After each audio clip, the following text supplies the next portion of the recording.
ਰਾਜਵਾਨੇ ਦੀ ਰਿਹਾਈ ਤੇ ਅਮਿਤ ਸ਼ਾਹ ਦਾ ਵੱਡਾ ਬਿਆਨ। ਕਿਹਾ ਜਿਸ ਨੂੰ ਗਲਤੀ ਦਾ ਅਹਿਸਾਸ ਨਹੀਂ ਉਹ ਰਹਿਮ ਦਾ ਹੱਕਦਾਰ ਨਹੀਂ। ਕੋਈ ਗੁਨਾਹ ਕਰੇ ਉਸ ਦਾ ਪਛਤਾਵਾ ਨਾ ਹੋਵੇ ਫਿਰ ਉਸ ਤੇ ਰਹਿਮ ਕਿਵੇਂ ਕੀਤਾ ਜਾ ਸਕਦਾ ਹੈ।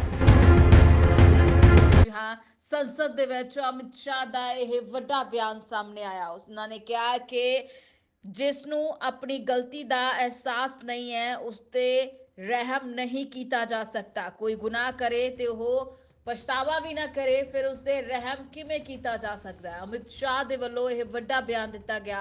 होर की कुछ कह रहे ने, तिखे बोल तुसीं भी सुनो। घृणा और अवमानना, शासन की अवमानना, शासन की घृणा करना, तिरस्कार करना, इसको हटाकर हमने शब्द प्रयोग क्या किया है? सशस्त्र विद्रोह, विध्वंसक गतिविधियां और अलगाववादी गतिविधियां शब्द प्रयोग। और अगर कोई कहता है सशस्त्र विद्रोह, बम धमाके, गोलीबारी और विध्वंसक प्रवृत्ति करने के बाद भी कोई जेल में नहीं जाना चाहिए, तो मैं इस विचार से इत्तेफाक नहीं रखता हूं। ये जेल में जाने ही चाहिए, सजा होनी ही चाहिए।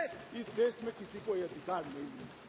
मान्यवर, मैं इसलिए कहता हूं कि कुछ लोग ये नए इनिशिएटिव को अपना कलर देने का प्रयास कर रहे हैं, मगर आपका कलर, आपकी सोच, आपके विचार, आपकी नजर आपको मुबारक हो। हम तो संविधान की स्पिरिट को लेकर आगे चलने वाले लोग हैं। ਸਾਡੇ ਦੇਸ਼ ਨੂੰ ਆਜ਼ਾਦ ਹੋਏ 76 ਸਾਲ ਹੋ ਗਏ, ਪਰ ਕਈ ਚੀਜ਼ਾਂ ਵਿੱਚ ਅਜੇ ਵੀ ਸਾਨੂੰ ਆਜ਼ਾਦੀ ਨਹੀਂ ਮਿਲੀ। ਜਿਵੇਂ ਕਿ ਸਰਕਾਰੀ ਦਫ਼ਤਰਾਂ 'ਚ ਆਮ ਲੋਕਾਂ ਲਈ ਧੱਕੇ, ਬਦ ਇੰਤਜ਼ਾਮੀਆਂ, ਖੱਜਲ ਖੁਆਰੀਆਂ।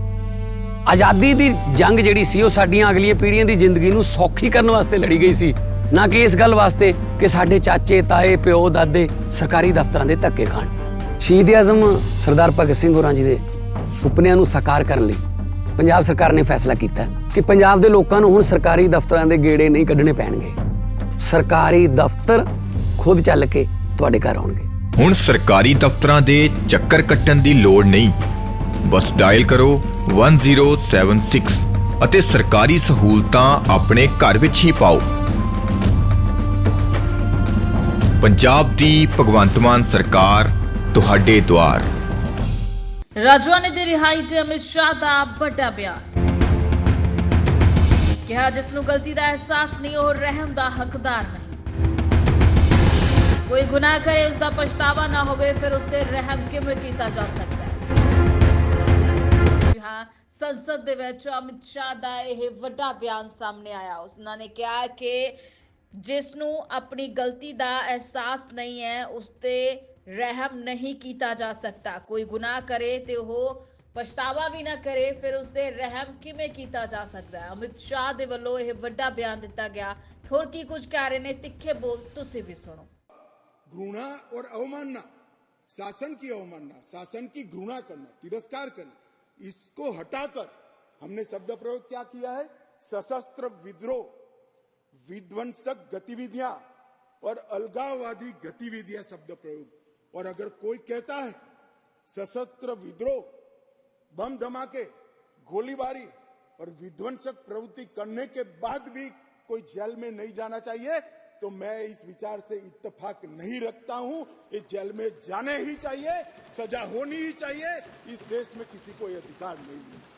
मान्यवर, मैं इसलिए कहता हूं कि कुछ लोग ये नए इनिशिएटिव को अपना कलर देने का प्रयास कर रहे हैं, मगर आपका कलर, आपकी सोच, आपके विचार, आपकी नजर आपको मुबारक हो।